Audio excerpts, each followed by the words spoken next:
Hello students, welcome to Saima Tabassum classes. We are doing the modern history MCQ series. This is our part 8th. This is 8th part, or you can say 8th class. So let's begin.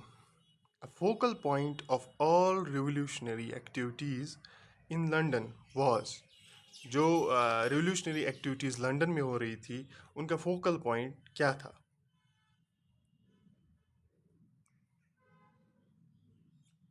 India house, Kaiser house, Singh Sabha building, दादा भाई नौरोजीज house. कहाँ पे होता था वो? India house में. ठीक है ना, ये याद रख लेना, India House. The first president of the Ghadar party founded in 1913 in USA was.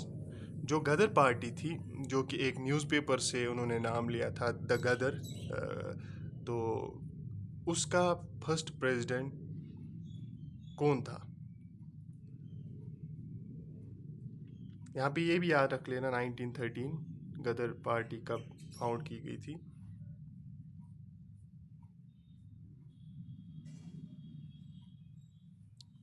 Sohan Singh बाकना. ठीक है ना, ये थे इसके first president. Chandrashekhar Azad was dash of the Hindustan socialist republican army. जो चंद्रशेखर आज़ाद थे वो क्या थे हिंदुस्तान सोशलिस्ट रिपब्लिकन आर्मी के? ठीक है ना, क्या थे वो?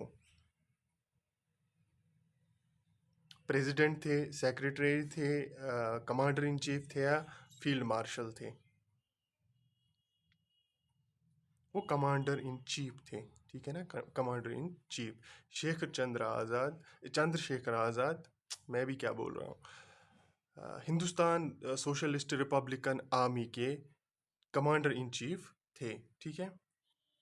The Tokyo conference which passed a resolution to form an Indian national army और Azad Hind Fauj was a conference of. जो टोक्यो कॉन्फ्रेंस हुई जहाँ पे एक रेजोल्यूशन पास किया गया कि एक इंडियन नेशनल आर्मी या आज़ाद हिंद फौज बनाएंगे, वो कौन सी कॉन्फ्रेंस थी, किस चीज़ की?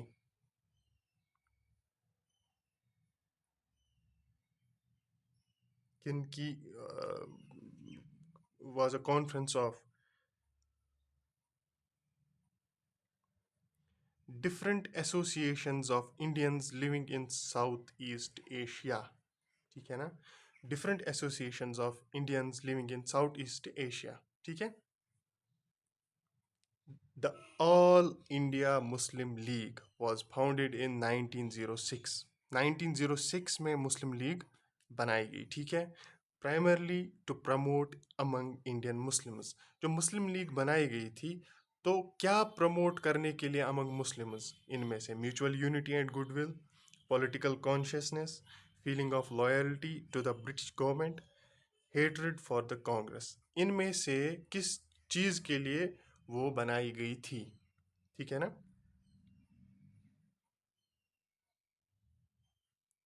Feeling of loyalty to the British government. ठीक है ना, feeling of loyalty to the British government. The English, who twice served as president of the Indian National Congress, was. वो कौन सा इंग्लिश पर्सन था जो इंडियन नेशनल कांग्रेस का 3 बार president बना? सॉरी, 2 बार प्रेसिडेंट बना, ट्वाइस. ठीक है ना, 2 बार वो प्रेसिडेंट बना इंडियन नेशनल कांग्रेस का. कौन थे वो?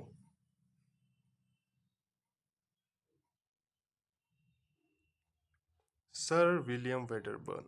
ठीक है ना, सर विलियम वेडरबर्न. ये बने थे 2 बार, ये इंग्लिश थे और 2 बार प्रेसिडेंट बने थे इंडियन नेशनल कांग्रेस के. When was the Congress ministries when the Congress ministries were formed in the provinces in June 1937, the Viceroy of India was. जब कांग्रेस मिनिस्ट्रीज बनी थी प्रोविंसेस में 1937 में, तो इंडिया का तब वाइसरॉय कौन था? इस पे बहुत सारे क्वेश्चंस आते हैं, बहुत सारे क्वेश्चन, लाइक जब अगस्त ऑफर आया था वो किसने लाया था, तब वॉइस रॉय कौन था, जब कोई चीज़ आई थी तब वॉइस रॉय कौन था, इस पे क्वेश्चंस आते हैं। तो इन क्वेश्चंस को आप बहुत ही अच्छे से देख लेना और याद रख लेना, वो सारे क्वेश्चंस हम लाएंगे इस सीरीज़ में, ठीक है। तो यहाँ पे ये एक पॉइंट है एग्ज़ाम पॉइंट ऑफ व्यू से कि ये इन इसमें से बहुत सारे क्वेश्चंस आते हैं कि कोई भी चीज़ जब इंडिया आई या कुछ भी हुआ, लाइक कोई भी इंसिडेंट हुआ, तो उस टाइम पे वॉइस रॉय कौन था, इंग्लैंड का प्राइम मिनिस्टर कौन था, वो चीज़ें आपको एक सिमेट्रिकल ऑर्डर में याद रखनी है, ठीक है।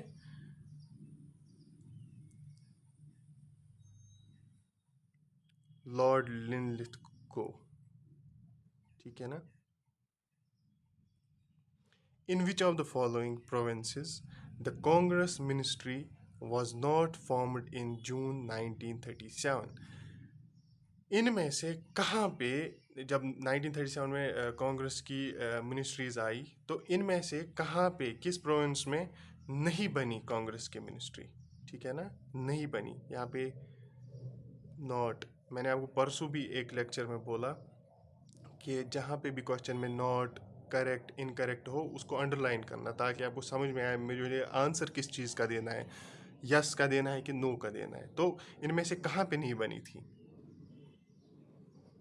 आसाम,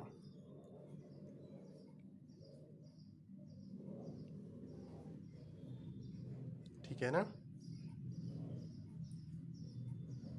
हाँ, August offer 1940 was made by the viceroy। जैसे मैं अभी आपको बोल रहा था, लाइक अगस्त का ऑफर जब आया था तब वाइसरॉय कौन था, ये क्वेश्चंस आते रहते हैं, ठीक है ना। जब अगस्त ऑफर किस वाइसरॉय ने लाया था, बताइए।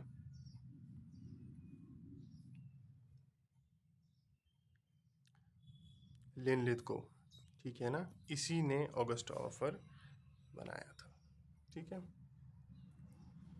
When the August offer 1940 was offered to India, the Prime Minister of England was, देखो फिर से सेम ऐसा ही क्वेश्चन कि उस टाइम पे इंग्लैंड का प्राइम मिनिस्टर कौन था जब अगस्त ऑफर इंडिया में इंडिया आया था, तब प्राइम मिनिस्टर कौन था इंग्लैंड का? चर्चिल, ठीक है ना। चर्चिल तब प्राइम मिनिस्टर था इंग्लैंड का। The Muslim League passed a resolution demanding the partition of India in किस सेशन में? 1940 में वो सेशन हुआ था, किस सेशन में मुस्लिम लीग ने रेजोल्यूशन पास किया, उन्होंने डिमांड की कि इंडिया का पार्टीशन कर लो भाई, पाकिस्तान अलग कर लो और इंडिया अलग कर लो। ये किस वाले सेशन में हुआ था? 1940 में हुआ था सेशन, बहुत ही इंपॉर्टेंट सेशन है, बहुत ही इंपॉर्टेंट सेशन है ये। इस पे ऑलरेडी हमने बहुत सारे क्वेश्चंस किए हैं। लाहौर सेशन, ठीक है ना, लाहौर सेशन में, ये वैसे भी आपको याद रहेगा, बट मोस्टली इसमें देखो कराची वराची भी है, तो इसलिए थोड़ा ध्यान से, वरना ऐसे मुस्लिम लीग ने कब पाकिस्तान बनाने की बात की, डिमांड की लाहौर सेशन में, ठीक है ना। बाय द एक्ट ऑफ 1773, ठीक है, parliament granted a loan of, कितना लोन दिया पार्लियामेंट ने टू ईस्ट इंडिया कंपनी, कौन से एक्ट से? 1773, ठीक है ना, 1773 एक्ट से पार्लियामेंट ने कितना लोन ग्रांट किया to East India company?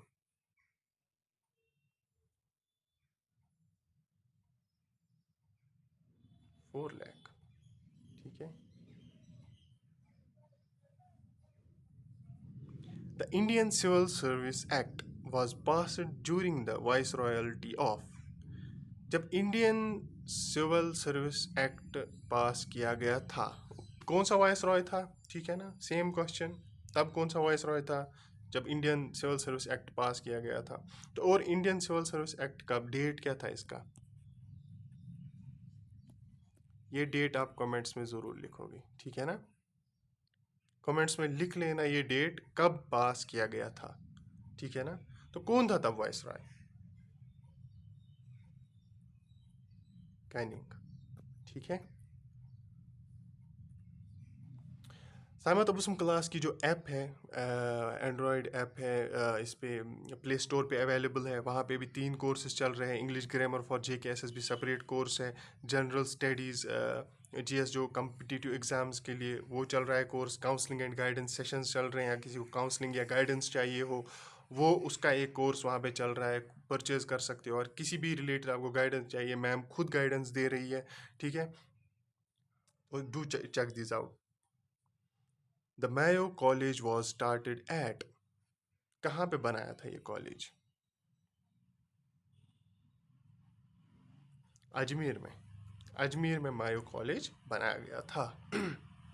The capital of British India was transferred from Calcutta to Delhi in the year, Calcutta से दिल्ली कब ये ट्रांसफ़र की गई थी कैपिटल ऑफ ब्रिटिश इंडिया, ठीक है ना।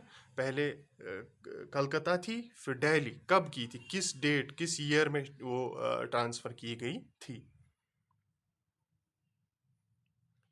1911। 1911 में ये ट्रांसफ़र की गई थी, ठीक है ना। देखो जो भी क्वेश्चन है ना, मैं अभी यहाँ पे क्वेश्चन करा रहा हूँ आपको, ठीक है। तो जो सीरियस कैंडिडेट्स हैं ना, आप में से जो सीरियस कैंडिडेट्स हैं, देखो इन पे तो क्वेश्चंस हम लाएंगे, ठीक है ना। लाइक जब ये ट्रांसफ़र की गई थी तब कौन था, कहाँ था, ऐसी आया समझ आपको, किसने ट्रांसफ़र की थी। बट जो सीरियस कैंडिडेट होगा वो क्वेश्चन देखिए सर्च भी कर लेगा, ठीक है ना। या उसके पास ऑलरेडी नोट्स होंगे या बुक होगी, तो वहाँ पे देख लेगा तब कौन था। क्योंकि ये देखो ये अभी यहाँ पे क्वेश्चन ऐसा है ना, तो प्रीवियस ईयर क्वेश्चन एनालिसिस में यही करते हैं कि अगर ये क्वेश्चन आया है तो अगली बार, एक तो ये क्वेश्चन हमको याद रह गया, तो अगली बार इस क्वेश्चन में कैसे क्वेश्चन आ सकता है, ठीक है ना। यही आ सकता है, ये किसके दौर में हुआ था, तब कौन क्या था, ठीक है। वो सब चीज़ें ऐसे सर्च कर लेनी चाहिए। वैसे भी हम इसमें क्वेश्चंस तो आएंगे, वो बहुत बार रिपीट होंगे। बट जो सीरियस कैंडिडेट्स होते हैं वो क्वेश्चन को देख के ऐसे सोचते हैं, अगर इसमें ये आएगा तो लेट मी चेक कि कौन था तब, ठीक है। तो 1911 में ये हुआ था। The Rowlatt Act was passed in the year, देखो हमने लास्ट एक सेशन में रोवलेट एक्ट के बारे में पढ़ा था कि ये एक पर्सन था जिसके नाम पे ये रोवलेट एक्ट बना था। और ये जो रोवलेट था ये क्या था, ये हमने पिछले एक ये इसमें किया था, क्या आपको अभी याद है क्या था ये? जस्टिस, ठीक है ना। तो इसे अगर आपको याद था तो ठीक है, नहीं था तो एक बार फिर से देख लेना सेशंस, इससे आपको पता चलेगा आपको कितनी चीज़ें याद है। क्योंकि बहुत सारे ऐसे क्वेश्चन हैं ना, देखो अभी ये क्वेश्चन आ गया तो मैं ये पूछ लूँगा, ठीक है ना, कि ये क्या था, पिछले क्वेश्चन में हमने किया था, तो इससे आपको पता चलेगा रिवाइज कितना करना पड़ता है, ठीक है। तो ये कब पास किया गया था? 1919, 1919 में पास किया गया था। Servants of India society was founded in, servants of India society, एक क्वेश्चन ये भी हमने किया है, ये किसकी है बताओ जी, ये कमेंट्स में लिख लो। ये हमने ऑलरेडी मुझे लगता है 2 बार, एक बार तो इस पे क्वेश्चन था, एक बार मैंने बोला है ऐसे ही कि ये इसके साथ कौन रिलेटेड है, ठीक है ना। उसका नाम कमेंट्स में लिख लीजिएगा। तो ये जो सर्वेंट्स ऑफ इंडिया सोसाइटी है ये कहाँ पे फाउंड की गई थी? इंग्लैंड, इंडिया, अमेरिका और बर्मा? इंग्लैंड में। मोस्टली तब चीज़ें इंग्लैंड में हुई थी, इंग्लैंड में ये की गई थी, ठीक है।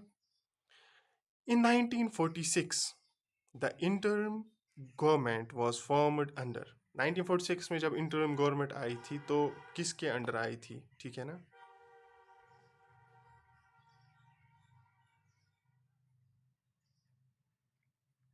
इजी, जवाहरलाल नेहरू, ठीक है ना, Jawaharlal Nehru. The president of Congress sessions of 1898 and 1902 was, देखो जो हमारा ऐप पे कोर्स चलेगा जीएस का, वहाँ पे सेशंस के बारे में अच्छे से पढ़ाया जाएगा। जब मॉडर्न हिस्ट्री पढ़ोगे आप कि ये कौन कौन सा सेशन आया था, ठीक है ना, उनके प्रेसिडेंट्स कौन थे और कहाँ पे सेशन हुआ था और सेशन का डेट क्या था। क्योंकि सेशंस में तो क्वेश्चंस आते हैं, बीट सिविल सर्विस, बीट जेके पीएससी, बीट एसएसबी, क्वेश्चन तो इसमें से आते हैं, ठीक है ना। तो सेशंस के बारे में पढ़ना ज़रूरी है, ठीक है। तो अगर आप चाहते हो तो आप ऐप से कोर्स बाय कर सकते हो, या खुद भी आप सेशंस निकाल सकते हो, किसी भी बुक में मिल जाएंगे, ऑनलाइन मिल जाएगा। और सेशन का प्रेसिडेंट कहाँ पे हुआ था और डेट क्या था, इनमें से तो क्वेश्चन पूछा ही जाता है, ठीक है।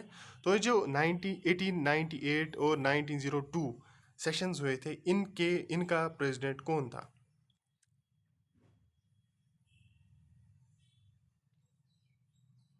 एस एन बैनर्जी, ठीक है ना। एस एन बैनर्जी इनका प्रेसिडेंट था।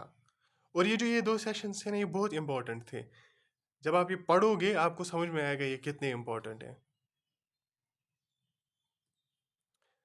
The immediate cause for the mutiny was, देखो, इमीडिएट काजेज में बहुत सारे कॉजेज आते हैं, बट यहाँ पे आपको एक ही कॉज मिलेगा, ठीक है ना, ऑप्शंस में। और इमीडिएट काजेज की वजह से ही सारा स्टार्ट हुआ था, ठीक है ना। कुछ ऐसे कॉजेज थे, लाइक इसका आंसर है जो यहाँ पे जो इमीडिएट कॉज था म्यूटिनी का, that was the episode of the greased cartridges. तब जो एनफील्ड राइफल एक इमीडिएट काज है। जो एनफील्ड राइफल आती थी, उसकी जो कार्ट्रेज थी, वो उसमें लगा हो, उसको मुंह से ऐसे उठाना पड़ता था वो, ठीक है ना। और वो जो जिस चीज़ से चिपकाया जाता था, दो चीज़ों से, एक तो पिग फैट और काउ फैट, ठीक है। पिग फैट तो प्रोहिबिटेड था फॉर मुस्लिम्स, वो तो मुंह से ऐसे उठाते नहीं, ठीक है ना। और काउ फैट जो था वो था हिंदूज़ के लिए, होली काउ है हिंदूज़ के लिए, तो वो ऐसा नहीं करते।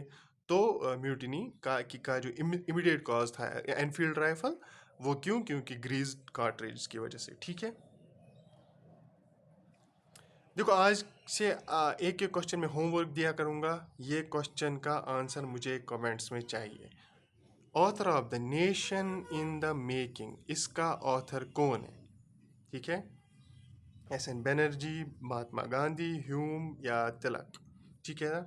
इस इनमें से इसका ऑथर कौन है? देखो, इस मैंने ऑलरेडी बोला है, जो ये बुक्स एंड ऑथर्स है, इस पे एक अलग से हम लाएंगे एक सेशन, जिसमें खाली हम बुक्स एंड उनके ऑथर्स के बारे में क्वेश्चंस लाएंगे, जो इम्पोर्टेंट बुक्स होंगी जिन पे क्वेश्चंस पूछा जाता है, ठीक है। Thank you. आई होप आपको समझ में आया होगा। और वैसे भी आपको अगर लगता होगा कि मेरे पढ़ाने के स्टाइल में लाइक कोई भी चेंज आपको चाहिए, क्वेश्चंस में चेंज चाहिए, या कुछ भी आपको लगेगा या अच्छा लग रहा होगा आपको, तो फीडबैक ज़रूर दिया कीजिए। कमेंट्स में फीडबैक दिया कीजिए कि कैसा लगा, ये क्वेश्चंस इंक्रीज़ करने हैं, क्वेश्चंस का पैटर्न कैसा करना है, ठीक है ना। या कोई और, लाइक मैंने परसों देखा था, किसी ने लिखा था आपकी आवाज़ कम आ रही थी, शायद मे भी तब मुझे ऐसे आइडिया नहीं था कि कितना ज़ोर से बोलना है। तो मैंने वो चेंज किया, आपसे जो लेक्चर्स आए उसके बाद से अच्छी आवाज़ में आए। तो ऐसी जो भी आपको लगे कमेंट्स में लिखा कीजिए, उससे मैं भी इम्प्रूव करूँगा और आपके लिए भी फ़ायदा होगा, ताकि आप भी अच्छे से समझो चीज़ें, ठीक है। और बिना टेंशन के मस्त तरीके में पढ़ते रहो, मेहनत करते रहो। यही कुछ टाइम है जब आपको थोड़ा बहुत हार्डशिप्स फेस करनी पड़ेगी, और फिर इंशाल्लाह लाइफ आपकी बहुत ही मस्त चलेगी आगे, बहुत ही ज़्यादा मस्त। बस ये टाइम है जब आपको मेहनत करने की ज़रूरत है, जब आपको नेगेटिव लोगों से दूर थोड़ा रहने की ज़रूरत है। और फिर देखो, आप जब आप नेगेटिव लोगों से दूर रहते हो, पॉजिटिव लोग खुद ब खुद आपकी तरफ आ जाते हैं, ठीक है ना। ऐसा नहीं है कि आप नेगेटिव लोगों से दूर हो गए और आपकी लाइफ में कोई नहीं बचेगा, ठीक है। पॉजिटिव लोग, देखो, पॉजिटिव लोग फिर अट्रैक्ट करते ही है, ठीक है। और जितना आप पॉजिटिव रहोगे, उतनी आपकी प्रिपरेशन मस्त रहेगी और उतने आपके रिजल्ट्स मस्त रहेंगे, ठीक है ना। तो आपके गोल तक पहुंचने के लिए, आपका जो एम है वहां तक पहुंचने के लिए, आपका पॉजिटिव रहना बहुत ही ज़्यादा ज़रूरी है, ठीक है। तो अच्छे से पॉजिटिव माइंडसेट के साथ रोज़ उठ के पढ़ा करो अच्छे से। और कोई भी टेंशन लेने की जरूरत, देखो, फ्यूचर का ना मत सोचो, ना पास्ट का सोचो। जिस दिन में रह रहे हो वो सोचो कि आज मुझे इतना करना है। और फिर शाम को अगर टेंशन लेना ही है, वो ये लो कि आज मैंने दिन में अगर टारगेट ये 5 चीज़ें रखी थी, मैंने 3 ही क्यों की। वो अगर आप टेंशन लोगे तो वो ठीक है, क्योंकि उससे आप इम्प्रूव करोगे। अगले दिन आप सोचोगे नहीं, आज तो मुझे 5 की 5 करनी है, ठीक है। तो फ्यूचर की टेंशन आप लोगे अभी 10 ही दिन रह गए एग्ज़ाम में भी, 1 ही मंथ रह गया, उससे कुछ नहीं होगा, उससे आपकी प्रिपरेशन पे ही इम्पैक्ट आएगा, ठीक है ना? तो जो चीज़ है बस प्रेजेंट में रहो। एक दिन का टारगेट रखो कि आज दिन में मुझे इतना करना है। शाम को फिर देखो आपने किया कि नहीं किया। अगर किया वेल एंड गुड, मस्त सो जाओ। अगर नहीं किया तो ऑब्वियसली आपको थोड़ा बहुत टेंशन लेने की ज़रूरत है, क्योंकि ये एक प्रॉब्लमेटिक चीज़ है कि अगर आपने 5 चीज़ें रखी थी कि मुझे ये 5 चीज़ें ख़त्म करनी और आपने नहीं की, वो चीज़ के लिए टेंशन लोगे तो अगले दिन आप वो चीज़ सुधारोगे। एटलीस्ट अगर 5 नहीं तो 4 कर लोगे, फिर अगले दिन 5 की 5 कर लोगे। तो ऐसे लाइफ चलती है और ऐसे ही आप अपने गोल्स, अपने एम्स तक पहुंचोगे। इंशाल्लाह आप सब कामयाब होंगे एक दिन। तो आप लोगों के लिए भी अच्छा होगा, मेरे लिए भी अच्छा होगा, आपके घर वालों के लिए भी अच्छा होगा। तो बस मेहनत करते रहिए और थोड़ा नेगेटिविटी से दूर रहो। कुछ ही टाइम है, यही टाइम होता है जब आप पढ़ते हो। थोड़ा हार्डशिप्स आएंगी, अभी जितनी भी हार्डशिप्स आएंगी ना, आप बोलो बस ये है कुछ टाइम, ये 6 महीने हो, 1 साल हो, बस उसके बाद मज़ा है। अगर आपने आज ये की ना मस्ती वस्ती एंड ऑल, मस्ती इज़ इम्पॉर्टेंट, पढ़ाई के साथ मस्ती इज़ इम्पॉर्टेंट, बट खाली मस्ती करना वो प्रॉब्लमेटिक है, क्योंकि आगे जाके फिर आप क्या करोगे, ठीक है? तो आपका जो भी एम होगा, जिस भी फील्ड में जाने का एम होगा, उस पर वर्क करो। जब आप उस पर आज वर्क करोगे ना, एक बार सेटल हो गए ना, फिर ऐश करो, फिर मज़े करो, ठीक है ना? फिर कोई नहीं रोकेगा आपको। फिर जो मर्ज़ी अच्छी चीज़ें करने का हो वो करो, ठीक है? तो देखो, मैं आपको सेशंस के साथ साथ एक क्या इसको बोलते हैं, मोटिवेशन सेशन भी देता हूँ। पता नहीं कुछ लोगों को तो अच्छा नहीं लगता होगा, बट अगर आप में से एक को भी ये अच्छा लगे ना, एक भी मोटिवेट हुआ ना, तो मेरे लिए बस उस मेरी सक्सेस तो वही है। अगर आप में से एक बंदा भी, एक पर्सन भी मोटिवेट हो गया और उसने पढ़ना स्टार्ट किया, मेरे लिए वही सक्सेस है। मेरे लिए वो मैटर नहीं करता अगर 200 लोग, 100 लोग इस चीज़ से परेशान हो कि ये क्यों बोलता है। मेरे लिए वो मैटर करता है कि अगर आप 100 में से एक मोटिवेट हो गया और उसने पढ़ना स्टार्ट किया और उसकी लाइफ मस्त बन गई, मेरी सक्सेस तो वही है, ठीक है? चलो नेक्स्ट सेशन के लिए अल्लाह हाफिज़, बाय।